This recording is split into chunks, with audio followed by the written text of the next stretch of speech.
Two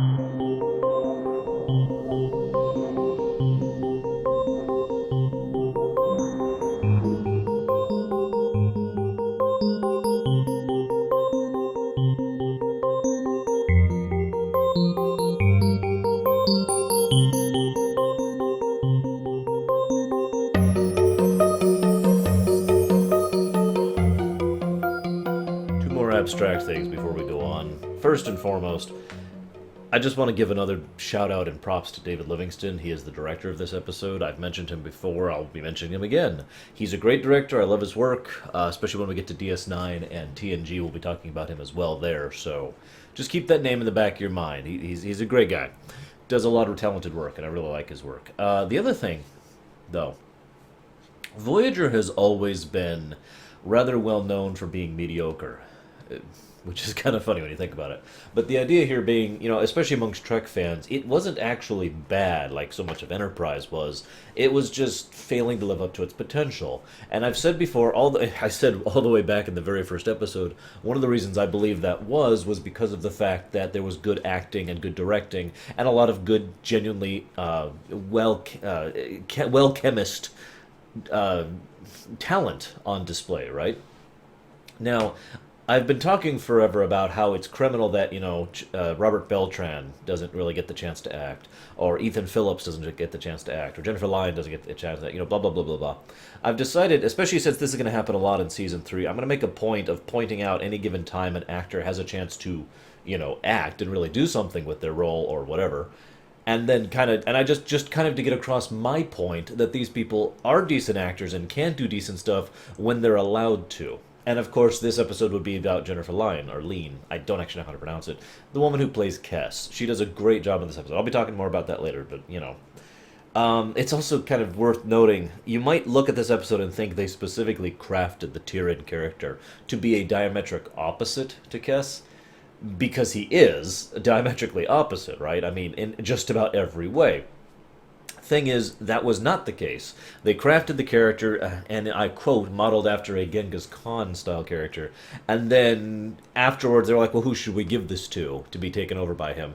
And the decision was made to make it Kess, specifically because they believed that such a different perspective and opposite style character would be more interesting. Now, I agree, but it's worth noting not every actor could pull that off. Jennifer does in a great way, so props to her. Now, one of the interesting things that Voyager does is they'll toss out a little tidbit. This episode does this several times. I'll be mentioning it a few more times here. And then Voyager tosses out that tidbit and forgets about it.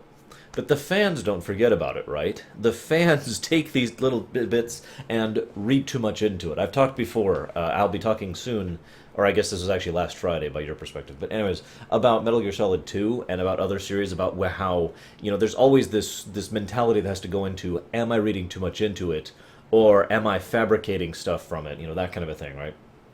And usually the line has to do with how well constructed the work is and how much effort and thought I believe was put into it. Now, Voyager, not a lot of thought and effort put into that. By contrast, DS9, fairly large amount of thought and effort. And the same can be said of several other shows, Babylon 5, Farscape, etc. Point being, though, I am definitely reading into this, as are other Voyager fans, and as are other Trek fans and science fiction fans. But we did so, and the pieces, by sheer happenstance, actually do fit together. Now, one of those tidbits in this episode is something from Neelix. He mentions, he pulls up this resort program that he knows personally. Okay, that's point one. The second thing is he talks about how it was incredibly difficult to get in. It was the most expensive, the most difficult. The only way to get in was if you were politically or economically connected, or if someone who was connected owed you a favor.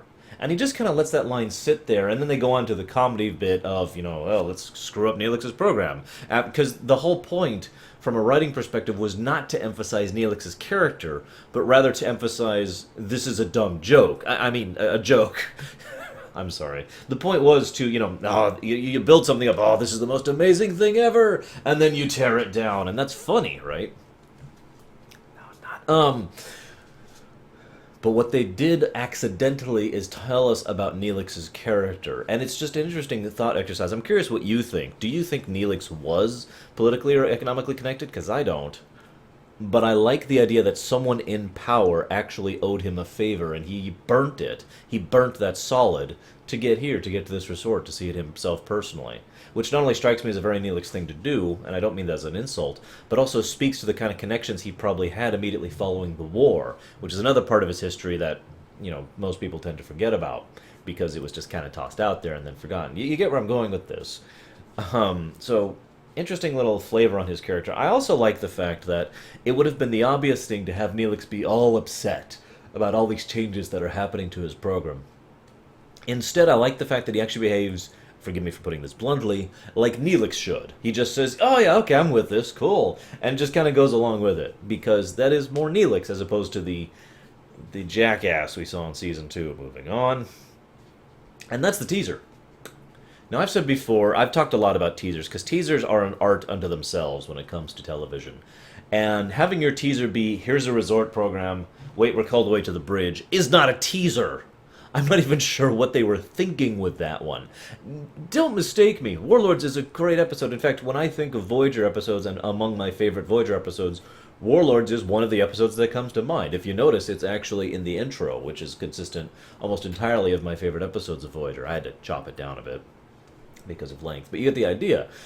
And yet this teaser is just, here's a resort, and here's Neelix getting a foot massage, and then here's Neelix dancing, and here's volleyball girls in bikinis.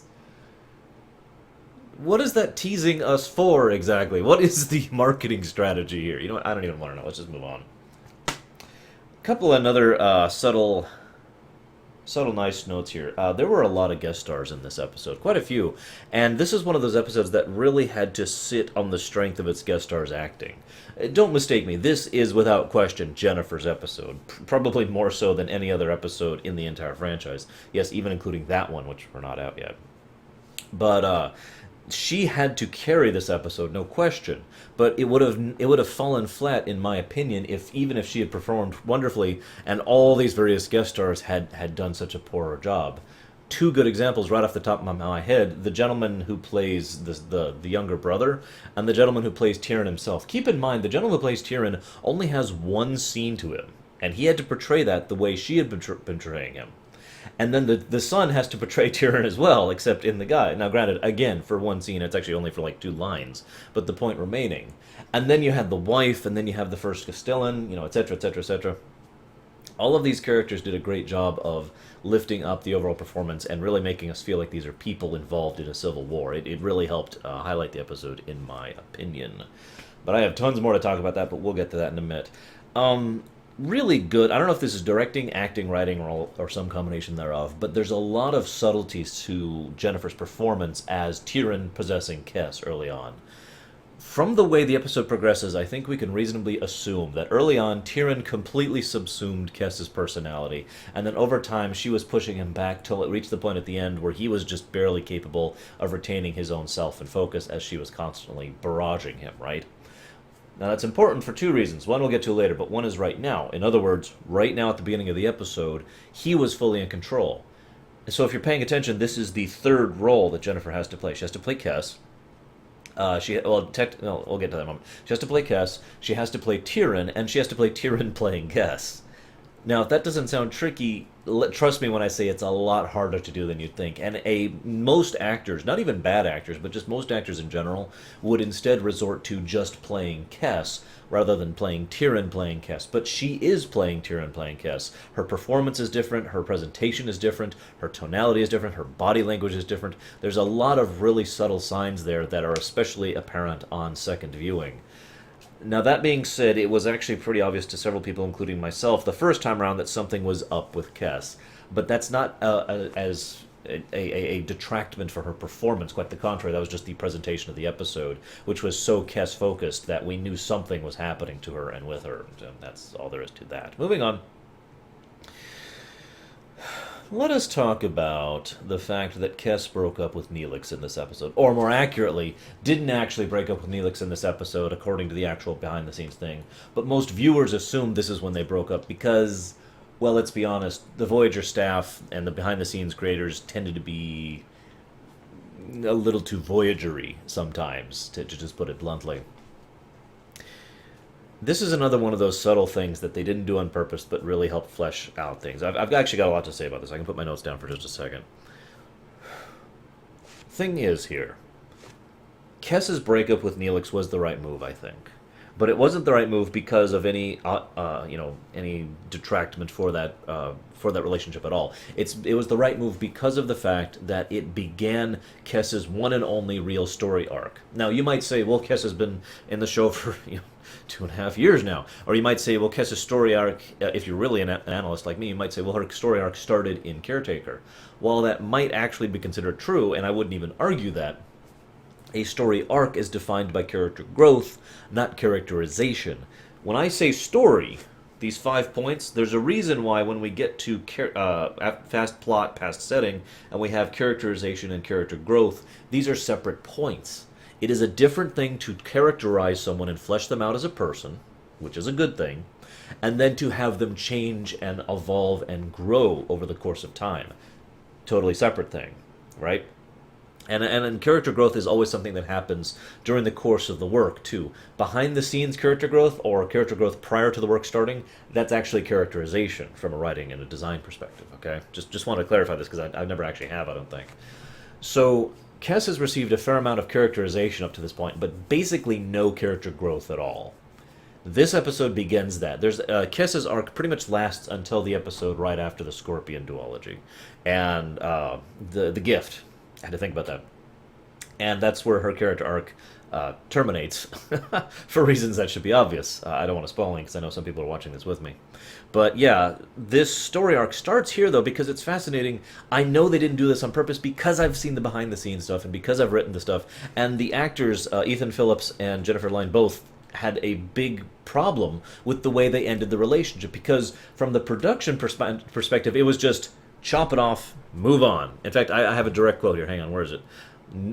So both of them approached the writers and said maybe we should do some kind of closure to the relationship, and the response was, and I quote, "No, let's just dump it and move on." And the problem is that is Voyager's mentality in the nutshell. The idea of screw consequences, screw continuity, screw development, let's just chop it off and move on to the next thing. That is basically, I would say, the biggest problem that we're going to be facing from this point on. I know I've said that before, forgive me for my repetition. That being said, again, like the Neelix thing earlier, this divergement of their relationship and the ending of that relationship kind of is important because it wasn't done on purpose, but it does help fulfill her character growth. The idea that Kess doesn't mend the relationship after this episode is significant. That's the real thing. The breakup was done by Tyrion. Kess basically had no input there.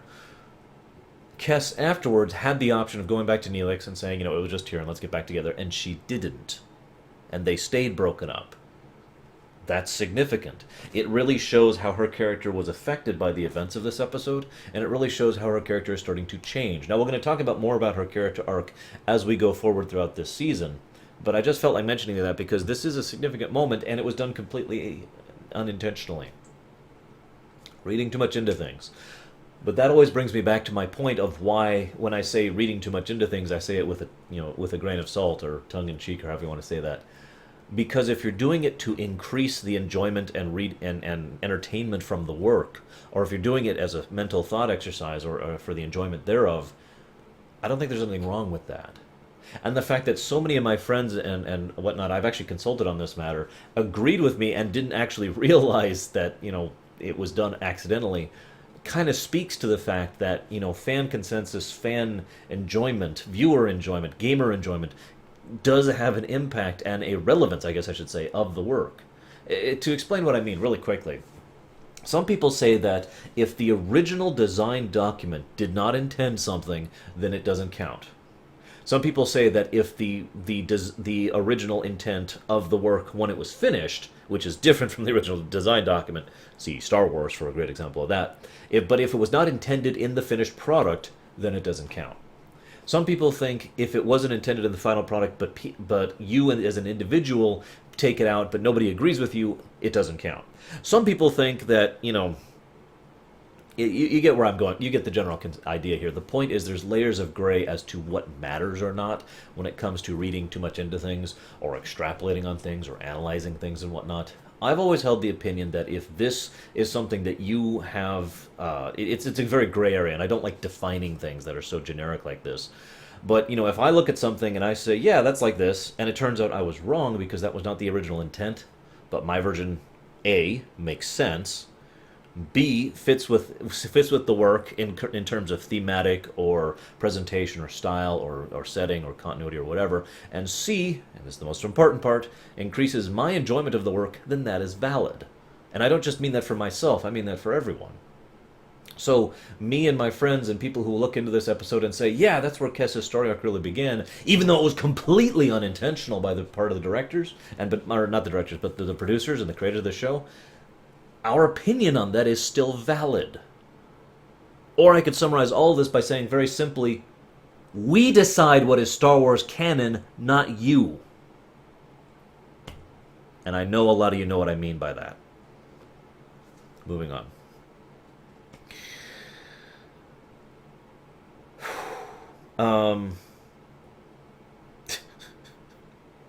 So let's... Now, I love this episode. I really do. But this is a great example of we have to accept a ridiculous premise in order to get to the good stuff. I've talked about this before. I'm not so much of a nitpicker that if you do something that doesn't make sense, it will, detract from my enjoyment from the work, as long as what you're doing it to accomplish is good. I've talked about this before in Voyager, right? It is worth noting that the Kes Tyrian individual who completely overpowers the entire Voyager crew and manages to escape scot-free and without effort, and then beats them at every turn up until the point at which Kes is actually able to overpower him and make him stupid, is ridiculous. Now, I accept it because it's a great episode and they did a lot of good stuff with it, but I just had to point out it is ridiculous how easy it is that she transports off onto the shuttle, transports out of the thing, blocks the transporters, blocks the transporters on the shuttle, then manages to get away before they actually are able to even shoot her once with a weapon that technically goes a fraction of the speed of light, and then manages to hide her warp trail so it takes them days to actually catch up. It's just, what? Really? Moving on. Speaking of which, let's talk about the Prime Directive. I know, you guys are tired of me ragging on that. I'm just going to make this point very clearly and very simply. By the completely flat, technical definition of the Prime Directive, they should not have rescued the people on the ship. You don't know what the consequences would be. And that's really all I'm going to say about that. But the interesting thing is, then Voyager goes out of its way to directly get involved in a fully internal matter of a sovereign nation, of another sovereign nation. Now, if that sounds familiar, then I point you to the episodes Redemption, Part 1 and 2, over in TNG. I think that's called Redemption. I haven't watched them in a while. But it's the Klingon Civil War arc, which was intended to end Season 3 over in TNG. Remember, the biggest thing that they couldn't do was interfere in the Klingon Civil War, officially or legally, because of the Prime Directive. It was the second application of the Prime Directive, the one you almost never see. I mean, you see the don't help people because we're evil side of the Prime Directive all the time, but you don't really... The other side of the Prime Directive is if it's their internal affairs and they're not asking us for anything... Actually, I think it's not even defined that way. It's more like it's your internal affairs and we have nothing to do with it. Because I believe the Klingons did, by which I mean Gowron, did actually petition for help, didn't he? And the Federation said no because it was an internal affair. Which actually makes zero sense to me because that means that the Federation is locking itself out of literally like 70% of all diplomatic matters ever. But I digress. The point is, in that episode... The internal affair of another political strife, of a civil war, was something they couldn't get involved with. And in here, Voyager just swoops in, not even mentioned, they just swoop in and completely alter the course of a civil war to rescue one of their crewmen. This is not me yelling. Quite the contrary, actually. This is me pointing to an example of how you can violate the Prime Directive on strong moral authority, given those exact same, given the exact circumstances. In other words, that the Prime Directive is not law. It is a guideline, and I don't mean this as a joke. It is something that you should adhere to most of the time. But under specific circumstances, and the episode, I was just talking about this, Pen Pals in TNG is another good example of this. Well, it's as long as it's theory, sure. But as soon as it hits a real situation, you have to look at that real situation and decide in that moment what to do, rather than just adhering to doctrine. And so I like the fact that they fling the Prime Directive out the window and just go ahead and help these people because they were doing it for A, a good cause, B, because they were removing what is effectively an external factor, and C, rescuing their crewmate. So, interesting thing, Tyrion is a fascinating character to me. Like I said, their motivation for making him was Genghis Khan, but he's interesting because he is pretty much one of the better examples I've seen of, that isn't a mad scientist type character, of a kind of character who has high int but low whiz in D&D terms. In other words, very intelligent but not very wise in their application of that intelligence. And it's also interesting because Tyrion has some surprisingly good tactics, and they mention a few of these throughout the thing and the things he does. And he appears to be a fairly decent leader, all things considered, except when in a crisis situation and when going mad. I'll talk about that more in a minute. But also, he appears to be very charismatic, and yet at the same time, his charisma is basically a one-track thing. He does things that would seem like he's doing them charismatically, but in fact he is just lying. His seduction trick that he keeps doing over and over and over is a great example of that. By marrying the concepts of actual sexual seduction and the seduction in the more mental sense of power or dominance or control or whatever, he tries to break through certain people's defenses and affect them in that way. He does this constantly, and there's only really two people it doesn't work on. Tuvok, I'll talk about that very shortly here, and Kes herself. Let's segue that into the Tuvok scene. The Tuvok and Tyrion scene is great, all things considered, and really demonstrates Tuvok's professionalism and his commitment to the cause. He would be an awesome spy and an agent, separate things. I'm just saying, he would. And let me explain why. A true agent or spy, or in other words, a true pro, knows that the only thing that matters is how much you care about your goal. So he allows himself to be captured. He allows himself to be found out, and then he does things I'll be talking about in a second, and then he allows himself to be basically molested by Kes, also he can get her guard down for 1 second to get that mind meld on her and try to break Kes out. Now, that was the actual plan, which did unfortunately fail, but that's not relevant to the fact that he was a pro. To quote Admiral Thrawn, just because you failed does not mean you made a mistake, or vice versa. Great job there. And the way that Tuvok did that, this is another one of those little tidbits that really talks about Tuvok's mentality and personality. We'll be seeing this again later this season, I believe. Another insight into Tuvok's character. We see someone who is willing and is disciplined enough to present a mental facade of being someone who is trying to maintain a facade. Now, if that doesn't sound difficult, that's hard to do physically, with your facial perspection, with your tone, with your body. Try and imagine doing that in your head while someone is actively reading your brain. He presents the facade of a Vulcan who is breaking down because he is so ashamed and he's just barely keeping all those mental barriers up, but at the same time showing her, him, it, whatever, exactly what he wanted to see, so that he would let his guard, so that Tyrion would let his guard down just long enough so that Tuvok could slip in and do that mind meld. Awesome scene. Love that. There's a reason I call Tuvok the one true Vulcan in the entire franchise. In addition to the great acting job by Tim Russ. I already talked about that? Yeah, okay. I have something to complain about. I'm sorry. Warning. I hate preachiness, and I think the biggest reason I hate preachiness could be described by condescending attitude. That's what really defines preachiness for me. There's a difference between I am giving you advice and I'm telling you what to do because I'm better than you. Now, even those are exaggerations, but you get my point.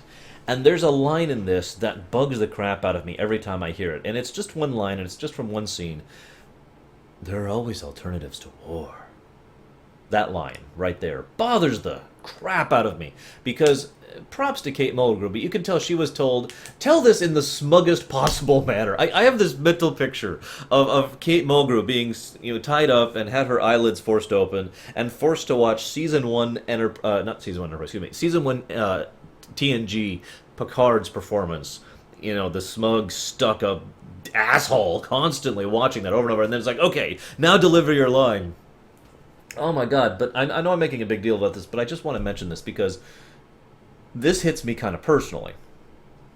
I want you to imagine for a moment that, fictional situation here, that you're being followed by someone who has an intent to harm you, mug you, kill you, doesn't matter. They've got a knife. You try to run, they can't. There's no one around to help. There's no authorities to go for. There's nowhere to hide. Finally, it reaches the point where you end up having to fight back, and after significant injury, you successfully manage to beat them, literally defeat them, beat the crap out of them, remove the knife from their person, and send them running home, right?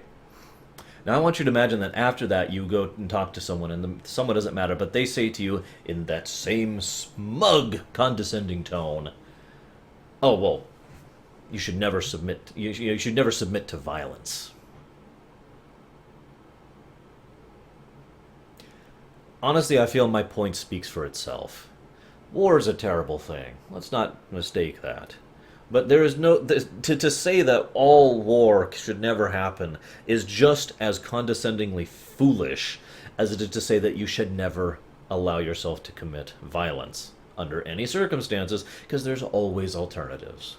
And you're right, there were alternatives. You could just let yourself be stabbed or stolen from, or you could just submit to the fact that this person might take you as an easy mark, and and try and come back after you in the future. There's all sorts of things that are wonderful, joyous things that could come from not standing up for yourself in that situation. And granted, that is a specific situation, but that is exactly my point. The very condescension comes from the idea that you are presuming superiority when it is not required or desired in a situation that you don't personally understand. So again, there are always alternatives to war. Just makes me want to smack her. Moving on. All right, rant off, rant off.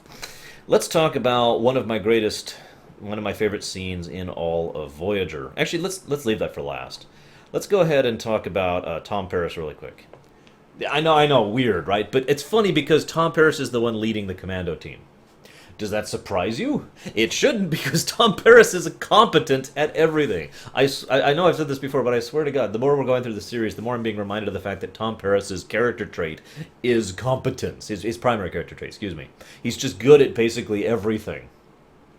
It's also worth noting he is one of the very few Star Trek characters in the entire franchise to successfully have a long-term relationship. One of the very few. Actually, off the top of my head, I think O'Brien and Keiko are the only other exception, or example of that. Because all the other long-term relationships weren't actually long-term, or failed. Wow, that really puts things in perspective, doesn't it? Moving on. Okay, 2 more points here. Let's talk about the Tyrion thing really quick first. I find myself wondering what kind of character Tyrion actually is, and I know that sounds weird, but we see him through many lenses, different lenses even, throughout this episode, which again, props to Jennifer for doing a great job of portraying him at different points in time, basically. But I find myself wondering, was he this deranged before? Was he this insane or mad or low whiz score, like I just mentioned, before he hopped into the body of someone who was resisting him? Because that's mentioned, remember. She was not a willing host, and so she was constantly resisting him, and that was causing him constant issues. Not just the headaches, but actually affecting his personality and the way he presented himself.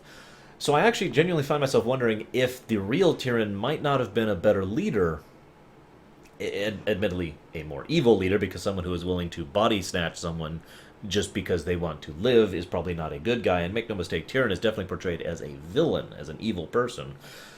But the point is, he was a terrible leader in this episode. His people were loyal to him, though, even despite that, which makes me wonder if their thoughts was just get him out of this body so we can have our real leader back, the person we actually have loyalty to, and the person that they keep talking about is this great tactician, this great warrior, this great, charismatic man, instead of the raving lunatic that we actually get in the episode. But I'm getting off topic. Let's talk about the best scene in this episode, and again, one of my favorite scenes in all of Voyager.